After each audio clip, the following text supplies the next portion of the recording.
किरण खान। चलते हैं आज की अहम खबरों की तरफ। खबरों का सिलसिला आगे बढ़ाते हुए रुक करेंगे साहिवाल का। साहिवाल में 9 मुहर्रम हराम का मरकजी मातमी जुलूस मरकजी इमाम बारगाह कसरे बतूल से बरामद हुआ, जिसमें अज़ादारा ने इमाम हुसैन अलैहिस्सलाम ने करबला के शहीद शहजादा अली अकबर को पुरसा पेश किया। साहिवाल करबला के नए शहीद शहजादा अली अकबर के याद में अंजुमन मरकजी इमाम बारगाह कसरे बतूल के ज़ेर एहतमाम मजलिस अज़ा मुनक़्क़िद की गई। मरकजी मजलिस अज़ा से अल्लामा ने वाक़े करबला पर रोशनी डाली। इस मौके पर करबला के शहीद शहजादा अली अकबर याद को ताज़ा करते हुए शाह खुरासा से ज़ियारत बरामद किया गया, जिसके बाद मरकजी इमाम बारगाह से मरकजी मातमी जुलूस बरामद हुआ। इस मौके पर सिक्योरिटी के फुल प्रूफ इंतजाम किए गए।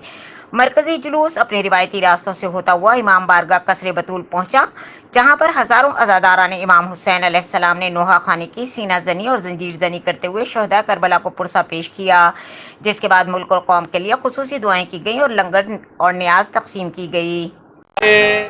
अल्लाह ताला ने ये जो मौका 9 और 10 मई मुहर्रम का है दिन, ये हमारे लिए एक सोच और एक राह हक पे लगने का एक जिंदा मिसाल है। वैसे तो यजीद आज भी बन रहे हैं इस पाकिस्तान में, बहुत से यजीद, लेकिन हुसैन अल्लाह ताला की करम से बनते हैं, अल्लाह ताला की रहमत से बनते हैं। और आज भी हमारा मुल्क, हमारी कौम बड़ी मुश्किलात में है, लेकिन अल्लाह ताला ने हमें एक राह हक पे चलने का ये मौका दिया कि हम इसे देख कर सोच कर इसके उनके नक्शे कदम पे चल जाएं। तो यही हमारे